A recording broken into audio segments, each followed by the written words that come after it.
இப்போ ஆகுதினா என்னன்னு பார்த்துட்டோம். எதை ஆகுதி கொடுக்குறோம், எது பாகம்னு பார்த்தோம். இந்த பாகத்தை வாங்கிக்கிறது யாரு? வாயவ்ய யாகம் பண்ணால் வாயு பகவான் வாங்கி கொள்ளுவார். வருணனை குறித்து இஷ்டி யாகம் பண்ணால் வருண பகவான் கொடுக்கிற பாகத்தை வாங்கி கொள்ளுவார். இதே ஜோதிஷ்டோம யாகம் பண்ணால் இந்திரன் இஷ்டி அவர் வாங்கி கொள்ளுவார். ஆத்மாவை யாகம் பண்றோமே அவரையே என்ன கொடுக்குறோம், அப்ப யார் வாங்கி கொள்வார்? இந்திரன் வருவாரா, சந்திரன் வருவாரா, குபேரன் வருவாரா? மொத்த பேரும் கை தூக்கி ஒதுங்கி விடுவார்கள். இந்த ஆத்மா என்னுடைய சொத்து இல்லை, இது சொத்து யாரதோ அவர் தான் பெற்றுக்கொள்ள வேணும்னு ஒதுங்குவார்கள். அந்த சொத்துக்கு உடையவன் ஹரின்னு தான் இந்த ஸ்லோகம் சொல்றது. அவர் தான் வந்தாக வேண்டும், அவர் தான் பெற்றுக்கொண்டாக வேண்டும். பாக்கி பேரெல்லாம் ஏதோ இன்னைக்கு நாளைக்கு நேத்திக்குங்கிறதுக்காக நல்லது கொடுக்கறதுக்கு வரலாமே தவிர ஆரோக்கியம் பாஸ்கராஜிச்சேது, நல்ல உடல் ஆரோக்கியம் வேணும்னால் சூரியன் கொடுத்துட்டு போவார். நிறைய பணங்காட்சி வேணும்னா அக்னி பகவான் கொடுப்பார். இன்னன்னார் இன்னன்னது கொடுப்பார்கள். ஆனா மோட்சம் இச்சேது ஜனார்தனாத், இந்த ஆத்மா யாருடைய சொத்துன்னு பார்த்து அந்த சொத்தை வாங்கி கொள்ள வேண்டும், ஆகுதியை பெற்றுக்கொள்ள வேண்டும்னால் ஹரிதான் வந்தாகணும், அவர் தான் பெற்றுக்கொண்டாக வேண்டும். அதனாலதான் யஜ்ஞ பாகத்தை யாகத்திலே இருக்கக்கூடிய ஹவிஸை பெற்றுக்கொள்ளுகிறபடியாலே அவர் ஹரி என்று சொல்லப்படுகிறார். ரெண்டே அக்ஷரம்தான். ஆனா அந்த ரெண்டு அக்ஷரக்காரர் நம்மை சொத்தாக ஏற்றுக்கொள்வதற்கு அனாதி காலம் பிறவிகள் எத்தனை ஓடிப்படுறது. கேட்டா கொஞ்சம் இன்னைக்கு ராத்திரி உங்களுக்கு பயமா கூட இருக்கலாம். நாங்க பாட்டுக்கு நிம்மதியா தூங்கிட்டு இருந்தோம், நீர் என்னமோ 5 ஆகுதின்னு சொன்னீர். இப்ப இந்த இடத்துக்கெல்லாம் போயிட்டு தான் நான் இப்ப வந்திருக்கேனால் இங்க இருக்கிறவர்கள் பயப்படவே வேண்டாம், ஜாகிரதை அடைந்தால் போதும். அடியன் பயப்பட சொல்லல. எப்ப பயப்பட சொல்லியிருப்பேனால், ஒருவேளை இது ஒரு நெல்லா இருக்கிறத பார்த்து அடியன் பேசி, நெல்லே நீ நடுவில் இருக்கே, இதுக்கப்புறம் ஒரு மனுஷனா பிறக்க போறியா தெரியாது நான் பேசியிருந்தா பயப்படுத்துறேன்னு அர்த்தம். ஆனா இந்த 5 நிலைகளையும் கடந்து மனுஷனா பிறந்துட்டவங்கிட்ட தானே பேசிட்டு இருக்கோம். அதனால எப்ப மனுஷனா பிறந்துட்டோமோ இந்த பிரயாணம் என்னாக போறதோன்னு பயப்பட வேண்டியதில்லை. பிரயாணம் முடிஞ்சு போச்சு, சுகமான பிரயாணம் ஆயிடுது. இனி இந்த பிரயாணத்தின் பயன் வீணாக கூடாது இல்லையா? பிரயாணம் நன்னா இருக்கு, மறுபடியும் ஒரு தடவை கோட்டை விட்டு விட்டாயானால் மீண்டும் பிரயாணம் தொடங்கும். அதனால் அப்படி செய்யவே செய்யாதே. பரமபத சோபானம்னு ஆடுவோம். வைகுண்ட ஏகாதசி வரும், தசமி அன்னைக்கு ராத்திரி முழுக்க முழிச்சுட்டு இருக்கணும். கார்த்தால போய் பெருமாளை சேவிக்கலாம். ஏதோ ஒரு கோவில், எப்படியுமே எல்லா கோவிலையும் கூட்டம் தான் இருக்க போகிறது. யாரோ ஒருத்தர் பிடிச்சி வச்சிருக்கேன், அவர் சேவை பண்ணி வைக்கிறேன்னு சொல்லியிருக்கார் அப்படின்னு நம்ம ரொம்ப ஆச்சரியமா காத்துட்டு இருப்போம். ராத்திரி முழுக்க எப்படி முழிச்சுட்டு இருக்கிறது? ஹரிநாம சங்கீர்த்தனம் பண்ணலாம் ஒரு வகை. அவ்வளோ நாள்லாம் பண்ணுறது எங்களுக்கு பொறுமையெல்லாம் கிடையாது சுவாமி. ஏதாவது ஒரு வேடிக்கையாக சொல்லுமேன்னா பரமபத சோபானம் விளையாடுன்னுவா.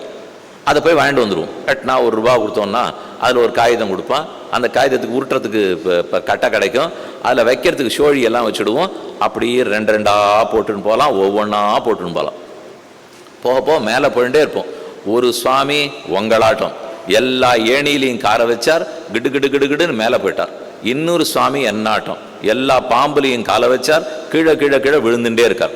கடைசியில் வந்தாச்சு ஏணி ஆட்ட. இப்போ நீங்கள் ஏறி இருக்கிறோம் இல்லையோ, ஏறி ஏறி ஏறி 98வது ஏணி வரைக்கும் வந்துடுவோம். 98வது கட்டத்துக்கு வந்தாச்சு.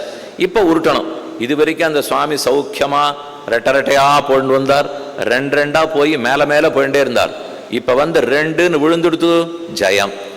இப்போ 1ன்னு விழுந்தால் பெரும் மலைப்பாம்பு ஒன்று காத்துட்டு இருக்கு. 99வது கட்டத்திலேருந்து கீழே 2வது கட்டத்துக்கு ஒரு மலைப்பாம்பு இருக்கும். இங்க போய் காலை வச்சோன்னா கீழே விழுந்துட வேண்டியதான். அங்க ரெட்டைங்கிறது என்னது, ஒத்தைங்கிறது என்னது? அங்க போய் ஏதோ ரெட்டை விழுந்துட்டா ஜெயிச்சுடலாம், ஒத்த விழுந்தா தான் ஆபத்துன்னு சொன்னேனே. அந்த ஒத்தைங்கிறது மகா என்பது, ரெட்டை என்பது நமஹா என்பது. மகான்னு சொன்னா ஒத்த விழறதுன்னு அர்த்தம். அப்பன்னா நான் நான் நான் என்கிற சுதந்திர தன்மை. நமஹான்னு சொன்னால் நான் எனக்குரியவன் அல்லேன், நான் எனக்கல்லேன் உனக்குரியவன்கிற தன்மை. நமஹா 2 எழுத்து, ஹரிஹி 2 எழுத்து, ஹரையே நமஹா. அதையும் இதையும் சேர்க்கணுமே. ஹரையே நமஹான்னு சொல்லும்போது ஹரியே அடியேன் தேவரீருக்குரியவன், எனக்குரியவன் அல்லேன். ஆகவே என்னை என் கையிலே காட்டி கொடுத்து விடாமல், என்னை பெறத்தியார் கையிலே என் காட்டி கொடுத்து விடாமல், நீயின் நாளைக்கு ரட்சிக்கிறேன்னு ஒத்தி போடாமல் இப்போதே இந்த ஹவிர்பாகத்தை ஏற்றுக்கொள்ள வேணும் அப்படின்னு அவரிடத்துல சொல்றதுதான் நமஹா. அதனால இங்க மகாங்கிற ஒத்த விழுந்தது கீழே தான், பெரும் மலைப்பாம்பு தான்.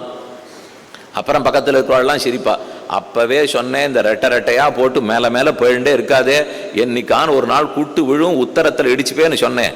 இவர் தான் கேட்காம போயிருந்தாருன்னா கடைசியில் நடந்துடும். அப்ப ஒண்ணு விழுந்துடக்கூடாது. மகான்னு சொன்னால் ஆபத்து, நமஹான்னு சொன்னால் துவயக்ஷரஸ்து பவேன் மிருத்யுன்னு சொல்லுவார்கள். இந்த ஓர் அக்ஷரமாக இருந்ததுனால் மிருத்யு, 2 அக்ஷரமா இருந்ததுனால் அமிர்தம்.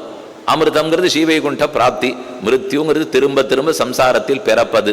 இப்படித்தான் இந்த பரமோத சோபானம் கட்டமே இருக்கு. அப்படி என் தகப்பனார் ஒன்று வேடிக்கையாக சொல்லுவார், இதோட சம்பந்தம் இல்லாத கூட சொல்லிடுறேன். அதே மாதம் தானே மார்கழி மாதம், அந்த 30 நாள் தானே திருப்பாவை பாடுவோம். அதே ஏகாதசியும் போது அத்தியனோத்சவம் நடந்துட்டு இருக்கும் கோவிலில். பகல் 10 ராப்பத்து 21 நாள் உற்சவம் நடந்துட்டு இருக்கும். அப்போ ரெண்டையுமே விற்பா, திருப்பாவைக்காக புஸ்தகமும் விற்பா, பரமோத சோபானம் இந்த ஒரு காகிதமும் விற்பா. அப்பெல்லாம் அவர் சொல்லிட்டு இருக்கிறதா, எப்போ 1970 75 சொல்லியிருந்தாருன்னு வச்சுங்க. அதில் பரமோத சோபானம் விற்பாலாம், திருப்பாவை புஸ்தகம் விற்பாலாம். திருப்பாவை புஸ்தகம் 1 ரூபாயாம், பரமோத சோபானம் காகிதம் 8 அணாவாம்.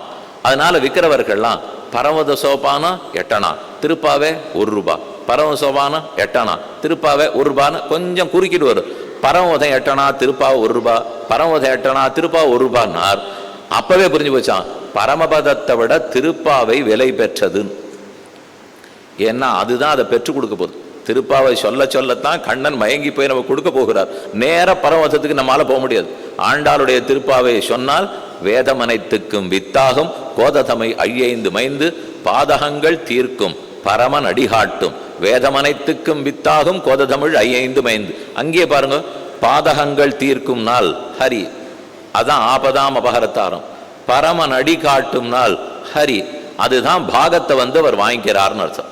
நம்ம இந்த ஜீவாத்மாவை ஆகுதி கொடுக்க அந்த பாகத்தை பெருமான் கொற்றுகிறான்.